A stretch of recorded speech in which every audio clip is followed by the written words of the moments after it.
Hello my dear student, प्यारे बच्चों, इस वाले वीडियो में हम लोग हमारा जो चैप्टर में 15 चल रहा है इसे एकदम कंप्लीट करेंगे और volume and surface area of solid हमारे यहाँ पर कंप्लीट होने वाला है। क्वेश्चन 25 से 28 तक केवल बचा हुआ था। अगर आपने प्रीवियस किसी भी वीडियो को मिस किया है, कोई भी क्वेश्चन अगर आपको डाउट है तो सारे वीडियोज़ का लिंक आपको ऊपर आई बटन में मिल जाएगा, नीचे डिस्क्रिप्शन बॉक्स में मिल जाएगा। साथ ही दो बात और बताना चाहूँगा। पहली बात ये कि हमारा बेसिक कॉन्सेप्ट कोर्स अभी चल रहा है क्लास जो 6 से लेकर के 7-8 के बच्चों के लिए। तो अगर आप क्लास 9 में भी हो लेकिन आपका कॉन्सेप्ट क्लियर नहीं हो पा रहा है कि कैसे कहाँ पर कौन सा फॉर्मूला यूज़ किया जाता है और क्यों किया जाता है, तो उन सारे फॉर्मूलाज का या कह लीजिए कि उन सारे कॉन्सेप्ट का जो वीडियो है वो मैं अपने मेन चैनल में अपलोड कर रहा हूँ, जिसका नाम एमडी सर है। ये तो एमडी सर क्लास 9 वाला चैनल है ना, वो मेन वाला चैनल आप जानते ही होंगे अगर आप मुझसे क्लास 7-8 से जुड़े हुए हो तो उस चैनल में वो कोर्स चल रहा है। आप लोग वो जरूर हमारे चैनल को ज्वाइन कीजिए ताकि वो कोर्स आपको मिल सके। ठीक है, हमारे वो जो वीडियोज़ हैं उनको केवल मेंबर्स ही देख सकते हैं और मेंबरशिप लेने के लिए आपको 3 ऑप्शन दिए रहेंगे। तीनों में से कोई से भी आप मेंबरशिप अगर लेते हो तो आप उस कोर्स को ज्वाइन कर लोगे। और दूसरी बात, क्लास 9 के बाद आप क्लास 10 में जाने वाले हो तो क्लास 10 के जो वीडियोस है वो भी आपको उसी चैनल में मिलेंगे। तो अगर आपने उस चैनल को अभी तक सब्सक्राइब नहीं किया है तो आप उस चैनल को भी जरूर से जरूर सब्सक्राइब कर लीजिए ताकि आपको क्लास 10 के जो वीडियोस है वो मिल सके। अब चलिए स्टार्ट करते हैं और चारों क्वेश्चन को जल्दी से सॉल्व करते हैं। 25th वाला जो क्वेश्चन है वो 24 की तरह ही सिमिलर है। इसमें बोल रहा है कि एक हेमिस्फेरिकल बॉल है, ठीक है, वो स्टील से बना हुआ है, इसकी थिकनेस है 0.25 सेंटीमीटर। इसका जो अंदर का रेडियस है वो दिया हुआ है 5 सेंटीमीटर। एकदम सेम टू सेम पिछले बार की तरह ही है, बस पिछले बार बोला था वॉल्यूम निकालिए, इस बार बोल रहा है कि आउटर कर्व सरफेस एरिया निकालिए बॉल का। तो कैसे निकालेंगे outer curve surface area? Outer radius दिया है क्या? नहीं दिया है, लेकिन अपने को थिकनेस तो दे दिया है ना, तो हम लोग बस थिकनेस को यहाँ पर यूज करके आउटर रेडियस निकाल लेंगे और फिर आउटर कर्व सरफेस एरिया निकल जाएगा। तो देखो यहाँ पर हमारे पास जो अंदर का रेडियस दिया हुआ है इस बॉल का वो दिया हुआ है 5 सेंटीमीटर, यहाँ से यहाँ तक की दूरी, और जो थिकनेस है इस बॉल की यानी यहाँ से यहाँ तक ये दिया हुआ है 0.25। तो हमको आउटर रेडियस निकालना है ताकि हमारा आउटर कर्व सरफेस एरिया निकल सके। तो यहाँ से यहाँ तक हमको पता है और ये छोटा पार्ट भी पता है, तो दोनों को अगर हम लोग प्लस कर देंगे तो हमारा जो आउटर वाला रेडियस है वो निकल जाएगा।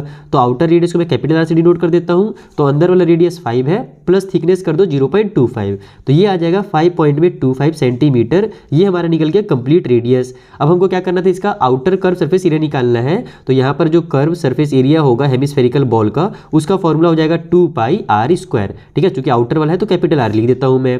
अगर हमारे पास कंप्लीट क्या बोलते हैं यहाँ पर स्फेरिकल सेल होता है, हेमिस्फेरिकल नहीं होता, तो उस कंडीशन में हमारा ये 4 हो जाता। तो सेम फॉर्मूला है, बस आधा है इसीलिए 2πr² हो जा रहा है। अब इसको आप लोग सॉल्व करो तो ये हो जाएगा 22/7। यहाँ पर देखो हमारा जो रेडियस है वो डेसिमल में है, तो मैं क्या करता हूँ इसको फ्रैक्शन में कन्वर्ट कर देता हूँ। इसको मैं क्या लिख सकता हूँ, 525 डिवाइड बाई 100 लिख सकता हूँ ना, तो वही काम मैं यहाँ पर करूँगा। इसको 525 डिवाइड बाई 100 कर दूंगा, क्योंकि देखो डेसिमल है 2 डिजिट के, यानी डेसिमल के बाद 2 डिजिट है, इसका मतलब नीचे में 100 छुपा हुआ है। तो बस इसी तरीके से आप लोग इसको नंबर पूरा कन्वर्ट कर दो और फ्रैक्शन में कन्वर्ट कर दो ताकि आप लोगों को सॉल्व करने में आसानी हो। अब यहाँ से 7 1 7 हो जाएगा, 7 7 49, बच जाएगा 3, तो 7 5 35 आ गया। 25 के टेबल में 25 3 जा और 25 4 जा हो जाएगा। उसके बाद हमारे पास और क्या कट हो रहा है, तो ये दोनों भी कट हो रहे हैं 25 से। 25 2 जा 50 हो गया, 2 आगे जाकर 25 बना देगा, तो 25 1 जा 25 और नीचे में 25 4 जा फिर से 100 हो गया। फिर कुछ कट हो रहा है, 2 1 जा 2, 2 2 जा 4 हो गया, फिर 2 1 जा 2, 2 11 जा हमारा 22 हो गया। तो यानी कि हमारा पूरा इधर तो साफ हो गया, बस कुछ नंबर बचे हुए हैं 11 3 और ये हो जाएगा 21। तो इन तीनों का आपस में आप मल्टीप्लाई कीजिएगा तो हमारा 693 आ जाएगा। मैंने पहले ही कैलकुलेशन वगैरह कर लिया है ताकि आपका जो टाइम है वो वेस्ट ना हो। हमारे चैनल में आने के बाद आपको बस फटाफट कॉन्सेप्ट समझ में आए, टाइम बिल्कुल भी आपका वेस्ट नहीं होना चाहिए।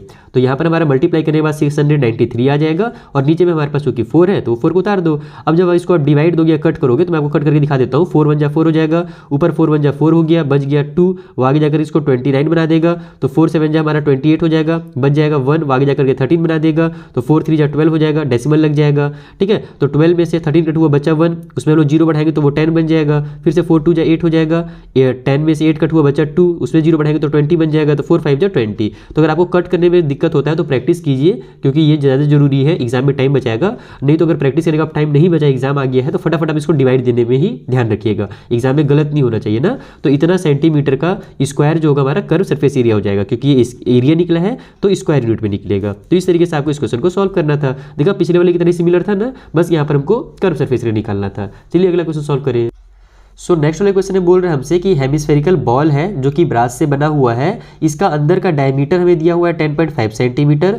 तो बताइए इसको अगर अपने को क्या करना हो, टीन प्लांटिंग करना हो इसके अंदर में, ठीक है, तो इसका जो अंदर का टीन प्लांटिंग का जो रेट है वो कितना है 32 रुपये पर 100 सेंटीमीटर का स्क्वायर। तो कितना वहाँ पर कॉस्ट पड़ेगा, तो इसको मैं आपको क्या चीज़ से समझाऊँ कि कहाँ पर करना है। मेरा इसका ये काम आ सकता है, रुको, ये बोरोलिन का डब्बा है ना, इससे मैं आपको समझा सकता हूँ। इसको देखना गंदा नहीं दिख रहा होगा। देखो क्या है कि मान लो ये हमारा एक नीचे से थोड़ी देर के लिए इमेजिन कर लो कि ये गोल है, तो ये हमारा क्या हो जाएगा, एक कटोरे की शेप में हो जाएगा, ठीक है। अब इसके अंदर में जहाँ हमको बोरोलिन लगा हुआ दिख रहा है ना, वहीं पे हम लोग क्या करने वाले हैं, टीन का एक प्लेयर कोट चढ़ाने वाले हैं, यानी एक तरह से पेंट करने वाले हैं। समझ, नॉर्मल लैंग्वेज में समझो कि हमको यहाँ पर टीन से लेकर के एक पेंटिंग करना है, ठीक है। तो पूरे में पेंटिंग करना है अंदर में, तो हमको उसके लिए क्या करना पड़ेगा, अंदर का जो कर्व सरफेस एरिया है साइड वाला और नीचे वाला ये जो एरिया है, यही अंदर का कर्व सरफेस एरिया निकालना पड़ेगा। तो अंदर का डायमीटर दिया हुआ है, तो उसे रेडियस लेकर के हम लोग अंदर का कर्व सरफेस एरिया निकाल देंगे, और उसके बाद ये जो हमको कॉस्ट दिया हुआ है, इस कॉस्ट से हम लोग मल्टीप्लाई कर देंगे, तो हमारा आसानी से निकल जाएगा पूरा का पूरा कॉस्ट। आइए सॉल्व करते हैं।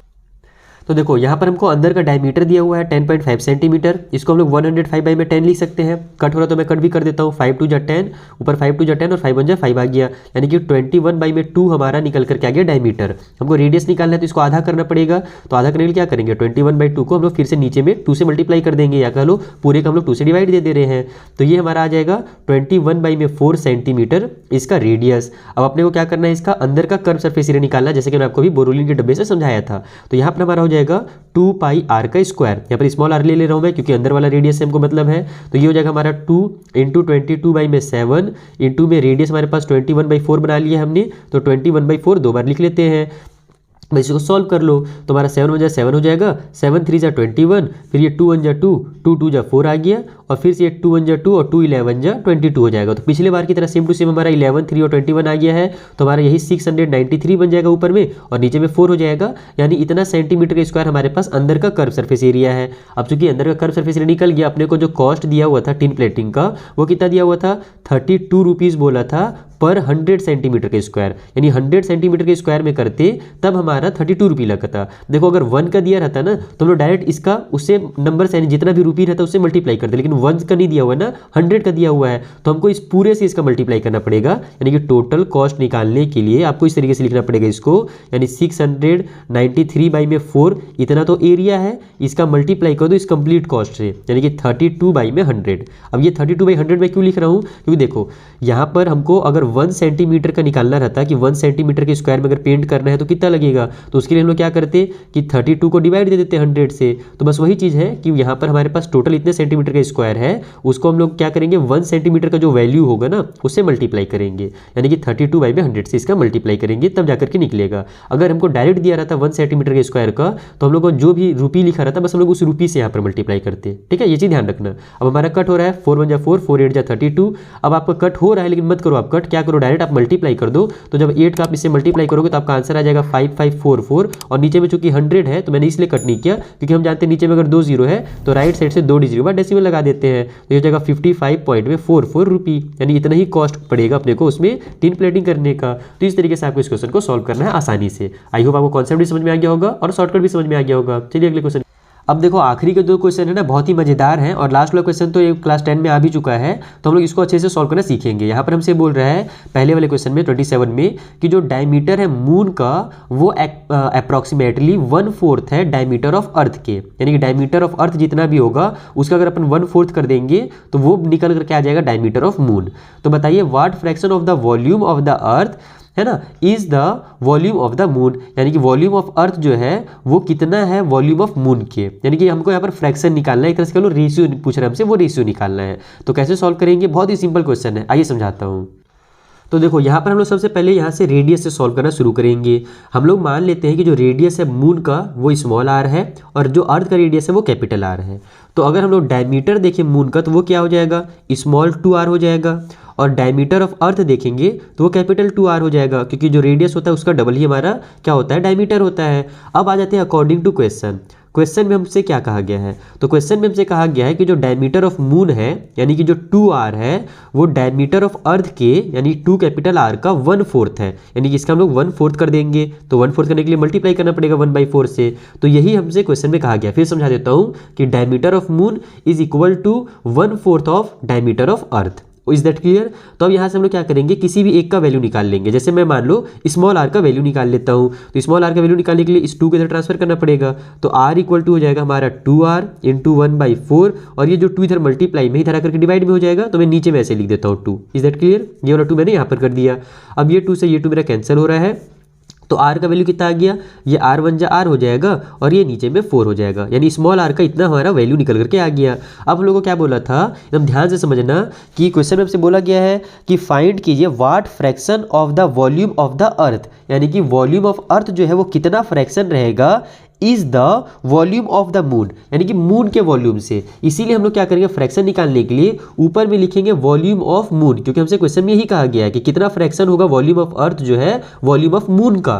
तो इसलिए हम लोग ऊपर में वॉल्यूम ऑफ मून लिखेंगे और नीचे में वॉल्यूम ऑफ अर्थ लिखेंगे इस तरीके से, ठीक है। तो वॉल्यूम ऑफ मून निकालने के हमारा फॉर्मूला क्या बनेगा, 4/3 पाई और स्मॉल r का क्यूब, और नीचे में वॉल्यूम ऑफ अर्थ निकालने के लिए 4/3 पाई और कैपिटल R का क्यूब हो जाएगा। तो 4/3 से ये 4/3 कैंसिल, पाई से ये पाई कैंसिल। तो स्मॉल r का क्यूब है, तो हम लोग क्या करेंगे, स्मॉल r का जो वैल्यू है उसको यहाँ पर पुट कर देंगे, तो वो हो जाएगा हमारा r/4 का क्यूब, और नीचे में हमारा जो कैपिटल R है उसको हम लोग कैपिटल R ही रहने देंगे इस तरीके से, ताकि हमारा कटपिट हो सके यहाँ पर। तो ये कितना हो जाएगा, ये हमारा बन जाएगा r का क्यूब डिवाइड बाई में हमारे पास ये 4 का क्यूब हो जाएगा, नीचे में हमारे पास भी r का क्यूब हो जाएगा और डिवाइड बाई में हमारे पास इसके नीचे कुछ नहीं यानी कि 1 है, तो 1 का क्यूब भी हम लोग लिख सकते हैं इस तरीके से, चाहो तो नहीं भी लिखोगे तो भी चलेगा। तो हम क्या जानते हैं कि दो फ्रैक्शन अगर डिवाइड हो रहे हो तो हम लोग डिवाइड नहीं करते, उसका मल्टीप्लाई कर देते हैं। तो ये हो जाएगा हमारा r का क्यूब डिवाइड बाई में 4 का क्यूब मल्टीप्लाई, इसका करो आप लोग रेसिप्रोकल और हम लोग इसको ऊपर ले जाएंगे, तो ये डिवाइड की साइन मल्टीप्लाई में चेंज हो जाएगी, यानी कि 1 जो है ऊपर चला जाएगा और r का क्यूब नीचे आ जाएगा इस तरीके से। ये अभी ऊपर में ये नीचे है, तो जब हम लोग इसको मल्टीप्लाई में चेंज करेंगे तो ऊपर नीचे हो जाएगा। ये सब आपने मेरे क्लास 7 में आपको पढ़ा कर रखा है पहले से ही। तो यहाँ से हमारा ये और ये कैंसिल हो जाएगा, बच जाएगा ऊपर में 1 और नीचे 4 का क्यूब होता है 64, यानी कि 1/64 ही जो होगा वो यहाँ पर वॉल्यूम ऑफ अर्थ जो होगा इक्वल हो जाएगा वॉल्यूम ऑफ मून के। इस तरीके से आपको यानी कि इसका फ्रैक्शन निकालना था। आई होप आपको अच्छे समझ में आ गया होगा। चलिए जो लास्ट क्वेश्चन उसे सॉल्व करते हैं।